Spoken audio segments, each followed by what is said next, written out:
They tell us it's just a game. They look at a court squeezed between two narrow alleyways, hoops made of plywood and rusty nails, and they call it simple recreation. They don't get it. To us, in every barangay, on every midnight stream, through every heartbreaking buzzer beater and every defiant fist in the air Gilas run on the world stage, it isn't just a sport, it's our identity. It's how a nation of over 7,000 islands stands up tall and yells as one voice, Puso. We've doubted the system, we've cursed the bad calls, we've sworn off watching after a tough loss, only to bleed blue, red, and white all over again by the next tip-off. Because when Gila steps onto that floor carrying the weight of 100 million fierce, dreaming fans, their fight becomes our fight. Welcome to Season 2. This is the Basketball Sessions podcast. Let's begin with our own Gilas national teams. Basketball is back in session.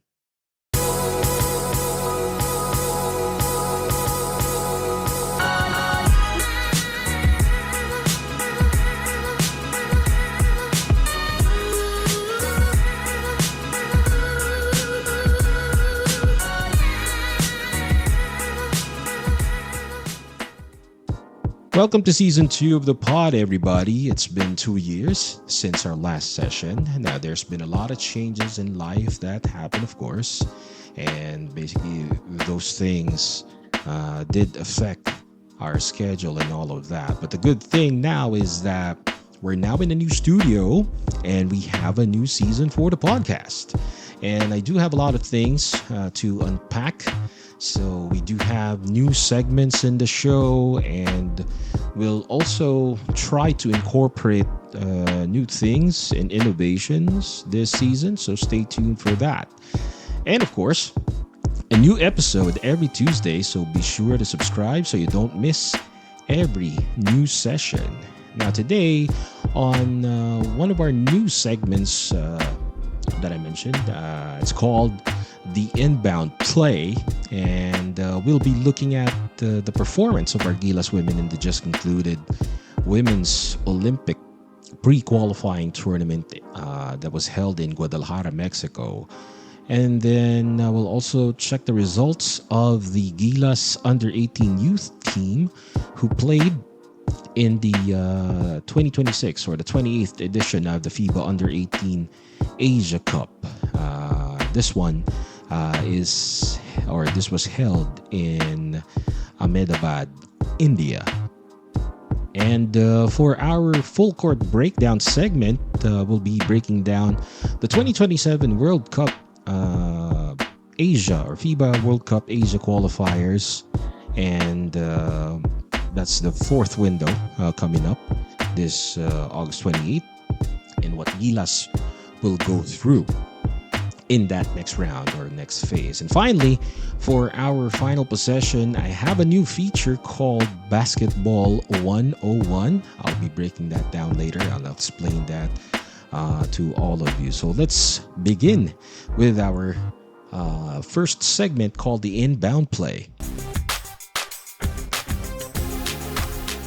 All right, so Gilas women in the FIBA Women's Olympic pre-qualifying tournament, and this particular tournament held in Mexico. We actually was led by our new head coach, Coach Burke Toes, or BT as they call him. Previously coached the Japanese women's team, and now coaching our Gilas women, hopefully to help us improve with our team further with the tactics that they employed. But going back to this FIBA Women's Olympic pre-qualifying tournament in Mexico, unfortunately, our Gilas women team were eliminated, ending up with a 1-2 standing after that qualifiers, with that lone win coming in the end against Senegal. They competed against the host team, which is Mexico and Canada, for their first two games. Unfortunately, they lost those two. That's why they got eliminated and ending the tournament on a high note against Senegal with their win. Now, that's their part of their, or that's their bracket. The other bracket featured Argentina, New Zealand, Brazil, and South Sudan. Now, for this tournament, the top two teams of each group will advance to the next round, while the overall winner of that particular tournament will book a spot to the qualifiers. And again, this tournament serves as the first stop on the road to LA 2028 Olympics, basically, with again the winner of this tournament securing a spot at the FIBA Women's Olympic qualifiers, which will take place on February 2028. Team was led in points by Jack Animam, averaging 12.5 points per game. Rebounds was led by Casey Del Rosa, 7 rebounds. Vanessa De Jesus leading the assist department with 4 per game. And steals department, Jack Animam led the way with 1.5 steals per game. Now, the whole roster of our GILAS women featured those 4 that I mentioned, along with Kent Pastrana, Afril Bernardino, Lona Ozar, Sofia Dignadize, Jazz Johnson, Angel Sorada, Monique Del Carmen, Alisa Rodriguez, and Janine Pontejos. Now, passing the ball for our next topic, it's going to be the GILAS Under-18 youth team in that 28th edition of the FIBA Under-18 Asia Cup, which that tournament serves as FIBA Asia's qualifier for next year's 2027 FIBA Under-19 Basketball World Cup, which will be held in Czechia. And the top 4 teams of this particular tournament will qualify for that World Cup, Under-19 World Cup. Now, as of recording time, unfortunately, our boys have been eliminated from contention. They lost against China, and they'll be playing for the 7 and 8 classification against Chinese Taipei. Now, the team was led by, or the team members includes Kenji Chog Moral, Ethan Aguas, Lino Tubong Banwa, Jan Kugurungan, Patrick Pasinos, Elias Gish, Jacob Lacson, Cisco Roquid, George Green, Luke Atacador, Prince Carino, and Andrew Chio. Points leaders, the team was led by George Green, averaging 12.3 points per game, along with John Bennett Kagurungan, averaging 11.8 points. Rebounds was led by Ethan Aguas, 7.3 rebounds a game. And assist was led by Lino Tubong Banwa Jr. with 2.5 assists per game. Now, for our full court breakdown segment, we'll dive into GILAS and their road to the 2027 World Cup, the second round of the Asian qualifiers.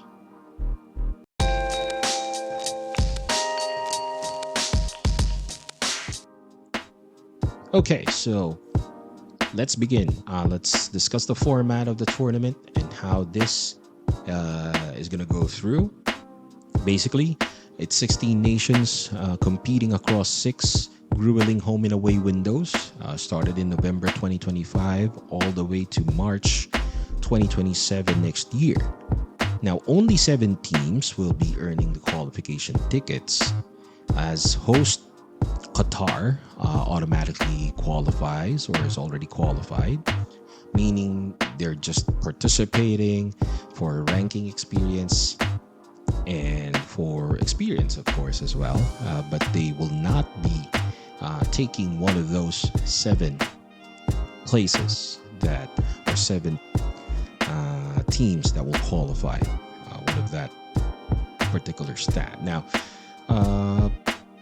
the second round is coming up, or this window starts the second round Basically, in Group E, which the Philippines or which GILAS is included, they came in with along with New Zealand and Australia. From their group, they combined with the group Iran, Jordan, and Syria. So that's Group E. Now in Group F, we got Lebanon, Japan, Qatar, South Korea, China, and Saudi Arabia. Now, in this second round, each team will play home and away against the other three teams coming from the other group over 3 more windows. So basically, they'll start this August of 2026, November of 2026, and February of 2027, with 2 games per team being played. So it's going to be a total of 6 games at the end of these windows. 6 games additional, basically, for our GILAS squad. Now, after that, top 3 teams along with the best 4 team, in addition from Qatar, of course, from each group will qualify to the FIBA Basketball World Cup 2027. The good thing, though, is that if you're already qualified for the World Cup, the golden ticket here is that the highest finishing Asian team at the actual World Cup tournament, they get to secure that automatic ticket to the 2028 LA Olympics. So same thing that happened for the last World Cup edition, the best Asian or the highest Asian team finishing actually qualified for the Paris Olympics, and that was Japan. Basically, that's why they were there as qualified from the World Cup. Now let's start with the second quarter. And in this quarter, we're going to talk about the powerhouse teams from both groups and gatekeepers, so to speak. So basically, the teams that we need to look out for, these are the big teams, and the most dominant team so far since the FIBA merge or FIBA merged the Asia-Oceania region, Australia, definitely the Boomers. Near flawless record since they joined or since the merger. The only team that were able to defeat them or that were able to get ahead of them is Japan. So basically, it was a one-time defeat or one-time the only time that Australia got beat, and that was back in the first round of the 2019 World Cup qualifiers. But since then, Australia basically was virtually unbothered.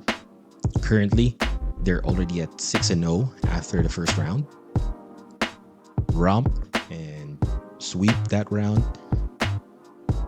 and they're leading the second round of the qualifiers. Now, leading the way for Team Australia or the Boomers are mostly the NBL select squads that they select from their own professional league, as the Boomers tend to rest their primary NBA stars for these qualifiers. They tend to use them on the big tournaments like the World Cup and the Olympics. Understandable, because right now they don't really need to use those NBA stars with how tournaments qualifiers had been going on, the Asia Cup as well. Australia's been dominating pretty much, and right now in this qualifiers, Tanner Krebs has emerged as the scoring leader, averaging 23 points per game. Wow, that's a lethal average there. while veterans Tom Wilson leads the assist department at 7 assists per game. Now Nick Kay leads the rebounding, two-time Olympian Nick Kay, averaging 9 rebounds per game. Elijah Pepper has seamlessly adapted to the international level, looks poised to be a mainstay for the senior nationals team backcourt for years to come, basically, as he has emerged as the star or a young star for the Boomers. So we're going to need to watch out for him there. Now, other than Australia, of course, we still have the regular heavyweights in Asia, teams from West Asia, the ones that we're going to be facing, of course. As for the other two teams and two powerhouse squads that GILAS will be facing, we're directly facing those two right now in this window, Jordan and Iran. For Jordan, their naturalized former NBA guard player Jalen Harris has completely transformed the offense for the Falcons. And he actually is currently leading all Asia in scoring with the super and explosive 27 points per game. Also highly efficient. He's 23.3 efficiency rating, I should say. Now, you still have the veterans in Team Jordan like Ahmed Al-Dwairi. He's the ones getting the boards for them. And then setting up the offense is Freddie Ibrahim, still there, steadying the offense for the Falcons. Now, for their young prospect, the young big, we got to watch out for Hadi Amar Al-Shami. He's the emerging star or the young guy coming up for Jordan. And meanwhile, for Team Melli, Iran, coming into the second round, they're riding a 3-game winning streak. And of course, they're being led by their, right now, go-to engine on offense, Benam Yakshali, averaging 16.5 points per game while also anchoring the backcourt defense with a 2 steals per game average. And for their front court, Arsalan Kazemi is still the double-double machine. And their inside presence for Iran, averaging 10 rebounds per game. And we know of one guy that's their emerging star, Sina Vahedi, actually played for Meralco in the recent EASL, or the last EASL that Meralco competed against or that played in. He's also tearing up the scoring sheets, averaging the same 16.5 points per game, matching Yakshali, and they're right now the 1-2 perimeter combo for Team Melli. As for Group F, it really looks like they're the group of death right now for the second round, with the East Asian teams like Japan, China, and South Korea. Plus, you add Lebanon, Qatar, and emerging Saudi Arabia in this group. Really difficult to predict on who will emerge as the top 3 of the group. Now remember, we need to remember the best 4th place team also gets in, as Qatar is already qualified as the host. So at the very least, for us, for GILAS, we need to have that, or we need to get that 4th place record. At least we need to win, because mostly the games right now, or the remaining games for GILAS, the last, or that six game stretch, is mostly we really need to win most of those games. But in order to qualify, the least that we can do is become the best 4th place team, or 4th place, the best record from the 2 4th placers. I say this because, again, the records that carried over from round 1 really hurts the position of the team. And it's a win-all situation right now for the team to get to that outright qualification ticket. All right, third quarter though, we're going to be talking about the pressure and the hope, of course, of Gilas Pilipinas. Because right now, with the modern blueprint of Gilas, what Coach Tim Cohn has brought to the team is that continuity first era. What does that mean? I mean, um, Coach Tim Cohn is really looking to, or really approaching this as a long game approach. This is what I think with the way that Coach Tim Cohn is viewing the program. Obviously, that old last minute scramble approach that we had or that we've been doing before didn't yield a lot of success for the team. And we also saw this type of approach with a little bit or small sample size from Coach Tab Baldwin, wherein there's a big reason why they want to keep a core group and not mess with the chemistry, basically. And that's the continuity first era plan that Coach Tim Cohn is trying to implement. Now, this was actually what GILAS 1 or GILAS 1.0 was trying to do when we formed the first GILAS team. They picked out college stars and they want to keep them for as long as they could to build them up for the 2014 World Cup, which we all know things changed. A lot of things happened, but we did qualify though for that. So what I'm trying to say is we need to trust that plan and play out the long game.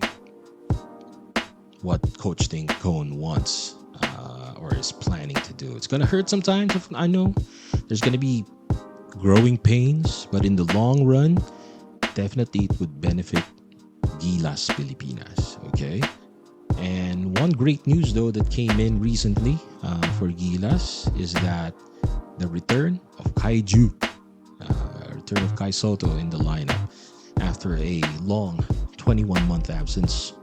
It's a big boost to the team, especially with the crucial back-to-back home games this coming window. So currently, we do have our triple towers built in, which is, of course, Kai Soto, AJ Edu, and Junmar Fajardo. The lineup is going to handle the physical styles of both the teams that we're going to be facing, Jordan and Iran. Now, as for Junmar Fajardo,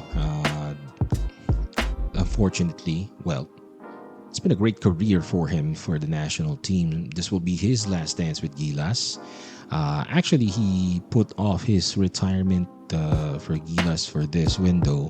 Supposedly, he wasn't going to play, but he still came back for the team one last time.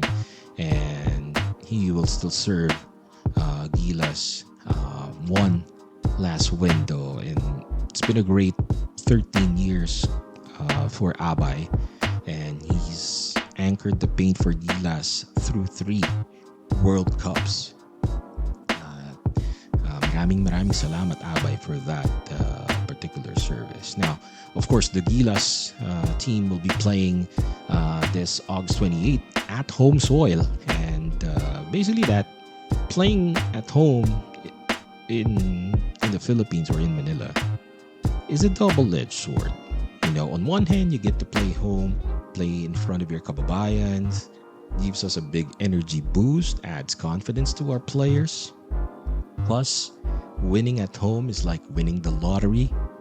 It's a big fiesta feel in the Philippines or all over the country, and that's going to be big news, and it's going to be the talk of the town whenever that happens. Now, on the other hand, here's the double-edged sword comparison for that. Now, there's also that big pressure or massive pressure on winning those games at home in front of the kababayans as well.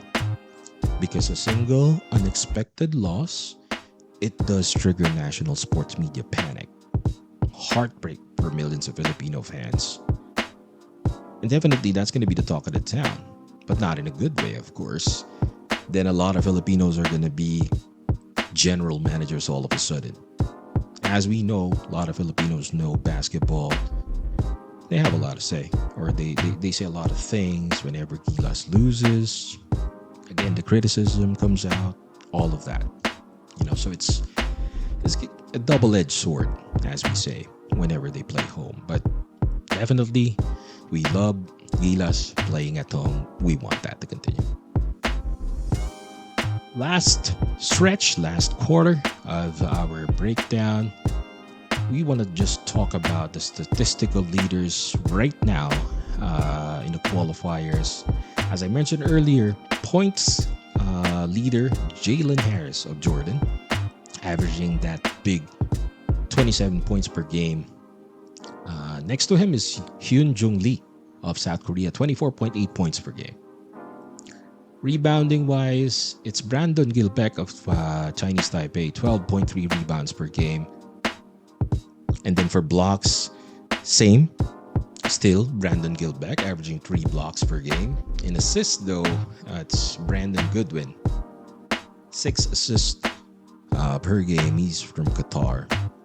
And then in the steals department, Guam's BJ Freeman, 3.3 steals average per game. Now, talking about the future and in our grassroots program, one of the big leaps that recently happened, another powerhouse in Asian basketball, so to speak, has been rising up again. I'm talking about Japan. Now, see, the Akatsuki team, or the Akatsuki 5, has recently been one of the best in Asian basketball. It's not an accident, though, how Japan built this. They changed their whole culture of basketball program, and I'll be talking about that in a future episode. But what I'm saying is that for our Gila squad, we can take a page out of the Japanese playbook in terms of the program that they have. We can do a holistic approach with our program, which can help us go back at the top of Asian basketball. And I just want to highlight, of course, the best basketball programs out there are getting better, or a lot of teams are getting better. Guam is one of them. And of course, the massive infrastructure investments coming out of Qatar and Saudi right now, which are also catching up with the rest of the world. And Qatar is one big country right now, or is one of the countries that are coming up big and has that massive infrastructure investments as they build up to hosting, of course, that main event in Doha next year. And definitely basketball is rising in Asia, and it's just starting to heat up. All right, for our final segment, final feature, as I mentioned, it's called Basketball 101. Now, this particular segment, I conceptualized it basically that this is the ultimate guide to the Filipino slang terms in basketball. I'll be explaining each term so that everyone in the world can understand that. Now, for our first term that we'll be explaining, it's called buhaya or buakaw. Okay, so buhaya, but not to confuse with another term for our politicians here in the Philippines. We call them buhaya as well. Now, this buhaya term in terms of basketball is used in local barangay courts, local leagues or ligas, whenever a player is a ball hog. Right, that's correct. Now, once that said player gets the ball in the court, anywhere in the court for that matter, he automatically sees 9 opponents and he has no teammates. That's what we call a buhaya or a buakaw. Alright, and that is it for episode 1 of season 2.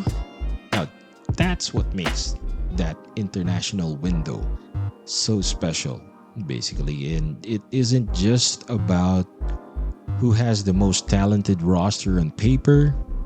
It's about travel mileage, team chemistry, and who can survive a high-pressure, hostile environment on a random weeknight. The road to the FIBA Basketball World Cup 2027 is long, unforgiving, and completely unpredictable. But at the end of the day, one thing is certain. We will watch, we will scream, and we will support our teams because that's what Filipino fans do. We show up. Drop your thoughts in the comments below. Do you think Coach Tim Cohen and the rest of the GILAS can protect home court at MOA Arena this coming August 2028? This coming August 28, Let me know your thoughts and ideas. If you love this season opener, do me a massive favor.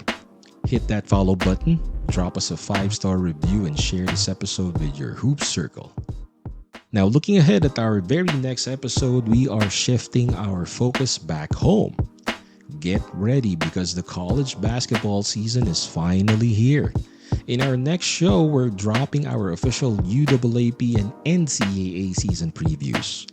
We will be breaking down the championship windows, checking out the fresh recruitment class, analyzing new coaching structures, and making our definitive Final Four predictions for both leagues. So you do not want to miss that.